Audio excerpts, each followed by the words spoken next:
Les amis, vous me connaissez, je suis pas du genre à faire des vidéos putaclic, je suis pas le genre de personne qui va venir vous sortir des vidéos juste pour surfer sur le buzz des actualités. Mais si je vous sors cette vidéo, c'est parce que vous aurez bien compris que c'est une vidéo, c'est un événement extrêmement important pour l'avenir du club. Et je pèse mes mots. Je pèse mes mots par rapport à Johan Garcia, par rapport à Ter Stegen, mais on ne va pas saluer. Posez-vous, tranquille. On va déjà se dire bonjour. J'espère que vous allez toutes et tous très bien, les amis. Moi, je suis très heureux de vous retrouver aujourd'hui. On va donc revenir sur tout ça depuis le début. Voilà, je voulais pas trop en parler parce que je voulais pas commenter l'actualité, les rumeurs. On sait qu'il y a plein de journalistes qui sont pas fiables. Du coup, j'ai attendu avant d'en parler. Vous êtes plein à m'avoir demandé sur les réseaux sociaux pourquoi tu fais pas de hashtag, etc.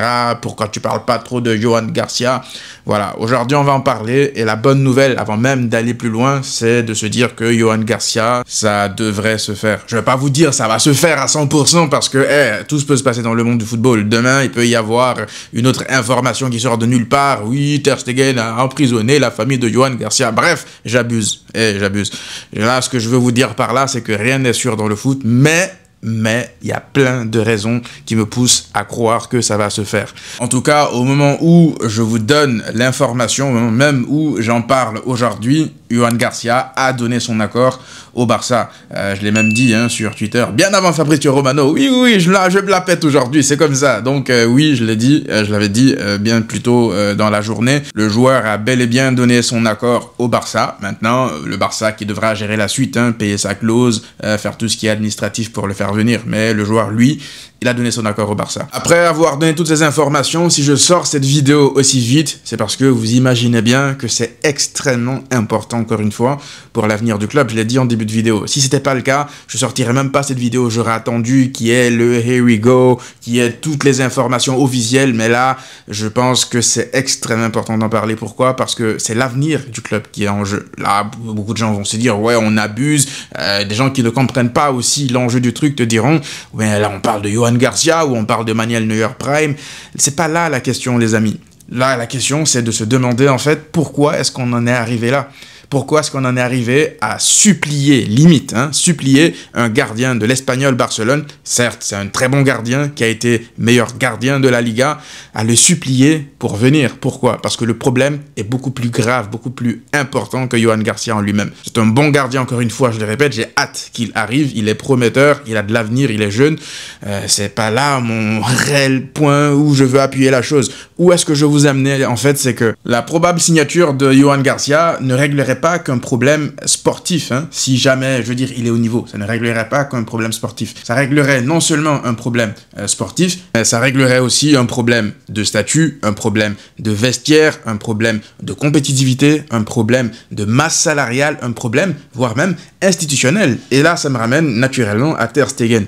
Pour revenir à tout ce qui s'était dit sur les réseaux sociaux récemment par rapport à Ter Stegen, est-ce que ça lui manque de respect? Est-ce qu'il y a de l'ingratitude? Est-ce que ça l'insulte ou quoi que ce soit? Déjà, une chose, je l'avais dit et pour Ter Stegen et pour Araujo, moi, je n'approuve pas le harcèlement, je n'approuve pas les insultes. Je vous l'ai dit, je vous le dis tout le temps, ça sert à rien d'aller insulter les joueurs, ça n'a absolument aucune valeur ajoutée.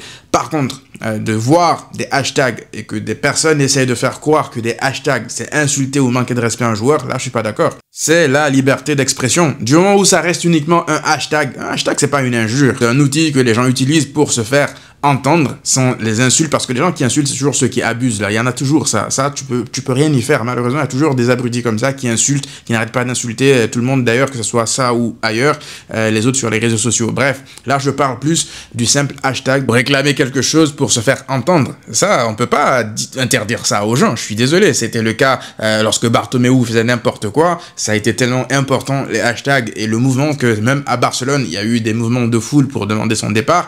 Si vous interdisez ça, allez interdire aussi les manifestations des syndicats qui réclament des choses. C'est comme ça, c'est la liberté d'expression.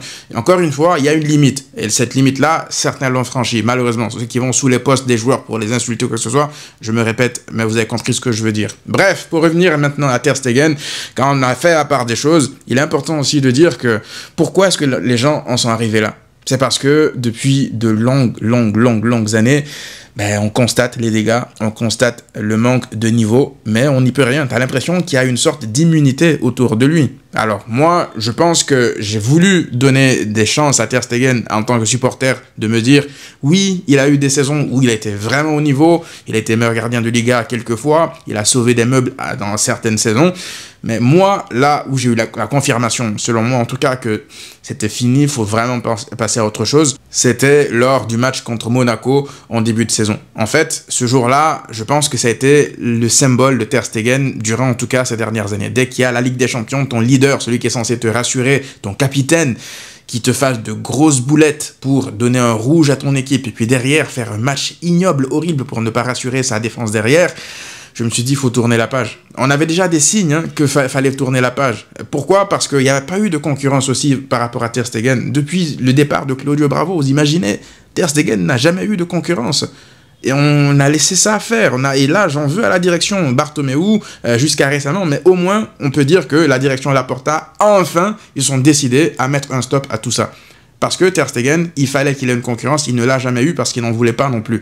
Et ça, je ne veux pas lui en vouloir forcément à lui, parce que c'est un joueur de nature, c'est égoïste, ça pense qu'à lui, ça veut tout pour lui. Il faut que ta direction, mette un stop. Et c'est ce qui est en train de se passer là. Moi, ce qui me fait plaisir au-delà de la potentielle signature de Johan Garcia, c'est le message envoyé à Ter Stegen. Le Barça est une multinationale, un grand club où la concurrence doit être de mise. Si tu n'es pas au niveau, capitaine ou pas capitaine, tu dois laisser ta place, ou alors voir un mec arriver et te challenger. Tu n'es pas censé être sur un fauteuil. Moi, je vous ramène à l'interview de Rafinha récemment. Là. On lui pose la question, Rafinha, d'ailleurs, il a été confronté à ça quasiment toute sa carrière au Barça. On lui demande si il est inquiet de la potentielle arrivée d'ailier parce que le club veut signer des ailiers à son poste et autres. Rafinha, il dit que lui, il est serein, en fait. Il est serein parce que la personne qui devra prendre sa place, les nouvelles signatures en tout cas, cette personne-là devra travailler 2 fois plus que lui. Il est prêt en fait à accepter la concurrence parce qu'il a confiance en lui. Et c'est comme ça que ça devrait être dans tous les grands clubs d'Europe. Et c'est exactement ce que le Barça est en train de faire. Ils sont en train de cibler les endroits où ils pensent qu'ils ont des faiblesses et ils sont en train de travailler pour les améliorer. Ils sont là sur le mercato d'ajustement dont je vous parlais tout à l'heure. Je l'ai dit tout à l'heure, il y a quelques semaines, il y a quelques jours. Allez la voir si vous ne l'avez pas encore vu, mon mercato réaliste. Il faut un mercato d'ajustement. Allez te renforcer où tu penses que tu as des lacunes. Et ça commence par le poste de gardien de but. Maintenant, pour revenir à Johan Garcia, je vous l'ai dit, aujourd'hui, le Barça a aussi besoin d'un gardien qui a de la personnalité, qui a un bon niveau, certes, c'est déjà un gardien qui a un très bon niveau malgré son jeune âge, un gardien d'avenir, il est déjà pressenti pour la sélection espagnole. Voilà, il y a déjà le niveau, l'assurance et tout, mais surtout la confiance, la personnalité. Parce que jouer au Barça en tant que gardien, c'est très difficile mentalement. Tu dois avoir confiance parce que tu es beaucoup plus exposé. Il joue plus à l'espagnol, en tout cas, il va plus jouer à l'espagnol. Et moi, sa déclaration récente là, je vous assure qu'elle m'a un peu rassuré sur ce côté-là, parce que on lui pose la question de savoir faire le voyage entre l'espagnol et le Barça. Est-ce qu'il serait capable d'assumer ça, les supporters et tout? Et il dit en gros que si ça doit se faire, ça se fera. En gros que lui, il a pas peur. C'est pas quelque chose qui va en tout cas le freiner dans sa décision. Que c'est comme ça, c'est le foot et tout. On parle là quand même d'un transfert entre l'Espagnol et le Barça. Je sais même plus c'est quand la dernière fois que c'est arrivé. C'est comme si là vous dites un transfert entre l'Atlético Madrid et le Real Madrid. C'est exactement la même chose. On n'est même pas loin d'un transfert entre le Barça et le Real. Sauf que là, c'est une clause, elle est accessible. S'il n'avait pas de clause et qu'il fallait négocier entre les deux clubs, oubliez, ça se ferait jamais du tout. Donc là, il est en train de te dire devant la terre entière qu'il n'a pas peur de se faire siffler par les fans de l'Espagnol, que c'est ça aussi la rivalité, c'est le sport, que si ça arrive, ça arrivera.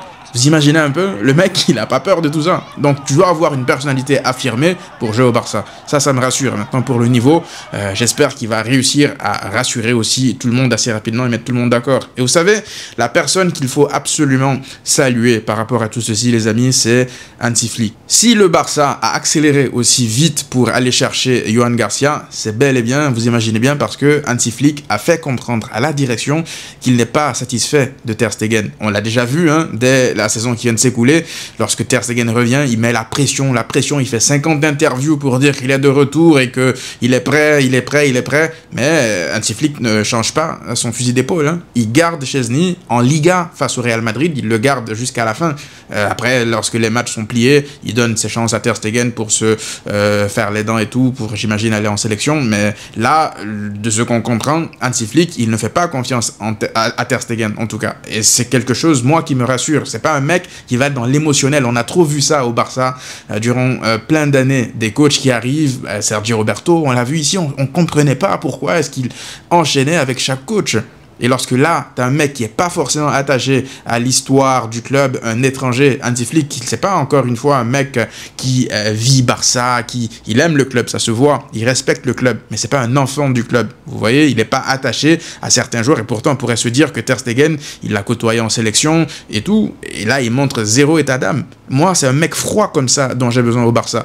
Si le Barça va all-in comme ça sur Joan Garcia, c'est parce qu'ils sont persuadés que Hansi Flick préfère Joan Garcia. Et ça, c'est la première victoire. Sans Hansi Flick, je ne sais pas, la vérité, si le Barça serait aussi agressif par rapport à faire venir Joan Garcia et aussi envoyer le message à Ter Stegen qui devrait plutôt se trouver un club. Je vous parlais aussi de révolution de grille salariale. Il ne faut pas oublier que Ter Stegen touche un énorme salaire. Ça, c'est arrivé depuis l'époque des Bartomeu, et ça s'est prolongé parce que là, je pense, son contrat, il expire en 2028.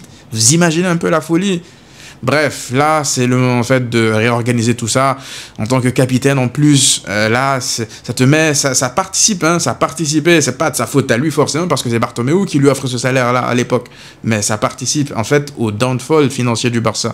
Donc tout ça, c'est quelque chose qu'il faut assainir en fait. Petit à petit comme ça, tu enlèves ce qui t'a fait défaut pour essayer de repartir en tout cas sur de bonnes bases et faire partir. Je pense que moi, Ter Stegen doit partir. Parce que je ne vois pas du tout rester au Barça avec Joan Garcia qui est là sur le banc.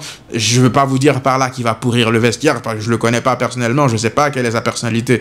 Mais on sait avec l'histoire factuellement que Ter Stegen a horreur de la concurrence. Il veut jouer, il ne va pas s'asseoir et accepter son sort. Il veut jouer la Coupe du Monde, Donc, je pense qu'il va tout faire pour jouer la Coupe du Monde. Du coup, s'il voit Joan Garcia arriver, soit il va se décider à partir, ou alors il va rester et il va mettre la pression avec ses amis journalistes. Il ne faut pas oublier que Ter Stegen, il est pote avec plein de journalistes insiders à Barcelone pour qu'ils puissent le pousser son cas afin qu'il puisse être titulaire, etc., etc. À la moindre erreur de Joan Garcia, ça va lui tomber dessus. On sait comment ça marche hein, là-bas. Du coup, je pense que Joan Garcia, ça doit lui faire confiance parce que si tu arrives, je pense que d'ailleurs c'est la raison pour laquelle il y avait eu tous ces problèmes durant ces dernières semaines. Là, ça parle de l'acheter pour le prêter. Ben forcément, lui, il prend ça comme limite, un manque de respect. T'as été élu meilleur gardien de Liga, on te parle de t'acheter pour te prêter dans un vulgaire club de Liga. Attends. Là, je pense que le Barça et Flick et Laporta, ils se sont assis, ils se sont dit, écoutez, voici nos priorités, faut qu'on se décide de changer les choses pour de vrai. Et je pense que c'est ce qu'ils sont en train de faire.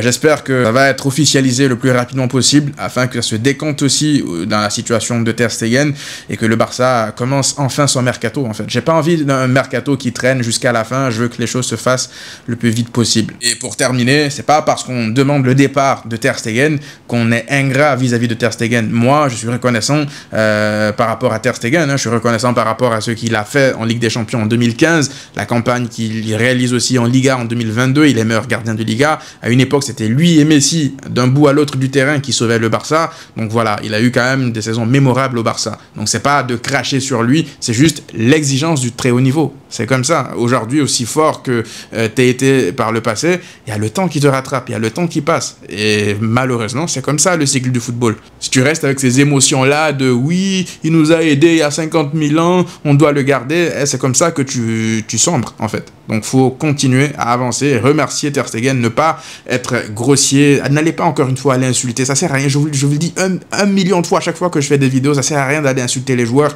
surtout sous leurs réseaux sociaux, ça n'a aucune valeur ajoutée. Donc moi, j'espère que ça va bien se terminer avec Ter Stegen, qu'il comprendra que c'est la fin de l'aventure, tout simplement. Dites-moi vous, qu'est-ce que vous en pensez les amis, très hâte d'avoir vos retours par rapport à tout ça. On se retrouve très rapidement, prenez tous soin de vous et à très vite.